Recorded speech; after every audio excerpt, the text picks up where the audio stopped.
What's up guys, it's BT here, and in the past year we've seen an explosion in the entry-level custom keyboards that are readily available. But what about the people that want a little more? Well, Mod is looking to remedy that problem by releasing the Mode Sixtyfive at a $300 price point with enthusiast features, a bunch of different customizations that will have you playing around with it for weeks, and best of all, there's a 3-month shipping turnaround from the time that you place your order. So with all these features and this price point, there has to be a catch somewhere, right? Let's start with the packaging. I love the packaging they use for the presentation. The components come in one box. The top and bottom also come in their own separate cases as well. In the components case, you'll get feet, screws, screwdriver bits, plate, daughter board, silicone ends for the plates, and a mod PCB. There's so many different color configurations that you can do with this keyboard. The one that I went with was the gray top and brass bottom with the multicolored back plate that sticks to the top plate via magnets. And the back plate is really solid. It doesn't move, it doesn't wiggle. It also has these little grooves to keep it in place even more. So rest assured, this thing just isn't gonna fall off if you just bump it. And the back plate I believe is awesome because you can match the accent to the color of your keycaps, and it can easily freshen up your keyboard with minimal effort. Now I recommend a neutral color. That's why I went with gray. Even though the multicolor backplate isn't, I can always switch that out for something else and have it look fresh. This case is super premium with this brass plate in the bottom. It's heavy. It's as heavy as any of my other keyboards. It feels super premium.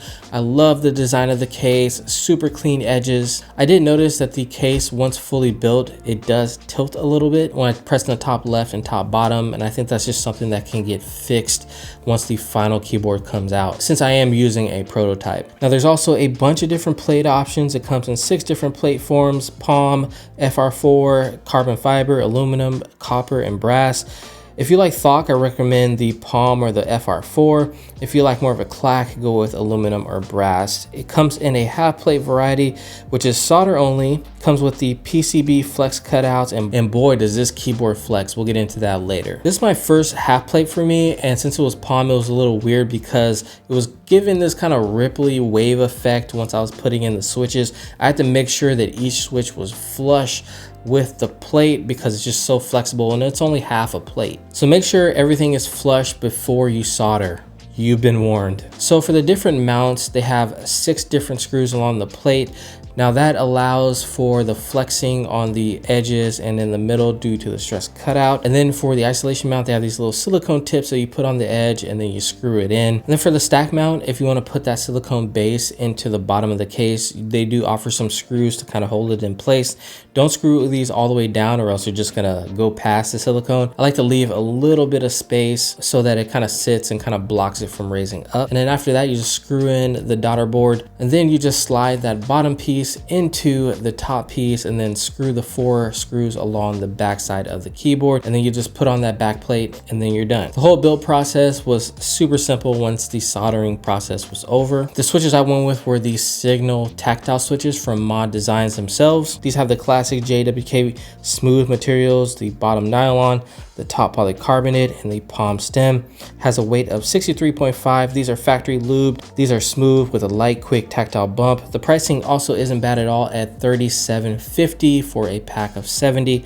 So if you want to pick some of these up when you pick up this keyboard, I say go for it. I'm also using their Duroc V2 stabs. I lube these with some GS2 lube from Kinetic Lab and the wires with the dielectric grease because I like a little bit slower of a return. So once you get everything soldered in and ready to go, now comes the fun part. They have 3 different mounting styles that you can play around with and get the sound that you like. It comes in a standard top mount, an isolation mount where you apply silicone tips to the plates where the screws go when you would top mount, and then they have where you can just take the screws out and have a silicone base in there as well, where the PCB sits on top and then the silicone ends sit within the top and bottom housing, kind of like a gasket mount, I would say, but they're calling it a stack mount. Now this will lead to less flex overall on the keyboard, but some people might like that. I certainly like the stack mount over the other mounts, but we'll get into that later. All right, so last but not least, the keycaps that I went with were the whale keycaps from Kinetic Labs. These have that gray bluish tone to them. I love them. Matches perfectly with the gray top of this case. Anyways, enough talking. Let's drop that sound test right about now. We're gonna do all three mounts, the top mount first, the isolation mount, and then the stack mount last. Let me know down in the comments what you guys think of each one of these. Why am I still talking? Let's do the sound test.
So the top mount, as you guys heard, sounded really good. It offers the most flex out of all of them, along with the isolation mount. The stack mount gave less flex, but the sound profile was more to my liking, more of that thok. All of it is thocky. All of it sounds good. This keyboard doesn't have any reverberations or vibrations within the case, which I really like. This is one of the best top mounted cases that I've ever heard personally, and this is done without any foam or bottom case foam. It sounds good. Now the feeling of typing on it is a different story. It's almost a little bit too much when you have the top mount with those stress cutouts and the half plate, because it just flexes so much in the middle.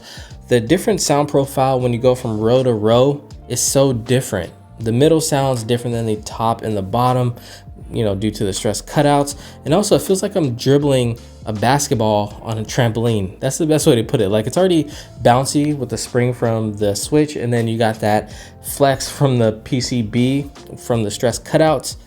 It just makes for a very, very bouncy experience, which is different and kind of cool in a way, since I've never felt anything like this before. But it might take some getting used to, and some people might not actually like it. Me personally, I just switched over to the stack mount, and that gets rid of a little bit of that flex, and I just overall like the feeling of the keyboard more with the stack mount. All right, I didn't notice a difference between the top and the isolation mount. Adding those silicone tips didn't really seem to change the sound profile to my ears. Maybe it does to you guys. You guys can let me know down in the comments below. Didn't really change much for me. The stack mount to the top mount, I like both sound profiles. I just like the way the stack mount feels over the top mount. Now, this isn't going to be an issue if you have the hot swap, because there aren't the PCB flex cutouts. Then I'd say it's really up in the air as to which one is better. But, you know, at the end of the day, what I can say is that this is just a good sounding keyboard, especially for $300. So if you couldn't tell, there isn't really a compromise here. It's a good sounding keyboard, great price, 3-month lead time, lots of customization that'll have you playing for months and weeks, maybe even years, without feeling the need to really upgrade your keyboard every month. I love the backplate and the fact that it just allows you to switch it out and match your keycap set and kind of freshen up your keyboard without having to spend another $300 for another keyboard. Definitely pick up some of their Durock V2 stabs. They sounded great in this keyboard. This keyboard is definitely worth the step up if you want something a little more premium than the entry level. And the best part is that 3-month shipping time. I cannot stress that enough. Hopefully they can live up to that quote. The pre-orders are open until 2022, so you do have some time to save up if you do want one of these, but don't wait too long. All right, don't wait till it's too late. This is also VIA supported as well, so you can hot swap your keys with ease. You don't have to QMK flash everything, which just does allow for QMK as well, but why use QMK when you can just use VIA? It's just better. Outside of the case kind of tilting a little bit, I couldn't really find too much fault. The casing looks solid. I didn't notice any imperfections. Feels great in the hand. There's just a lot of good things to say about the Mode 65. So if you have the extra 300 laying around or you want to save up for one, do it. All right. It has been your boy BT. Don't forget to like, share, comment, and subscribe, and I will see you in the next one. Peace.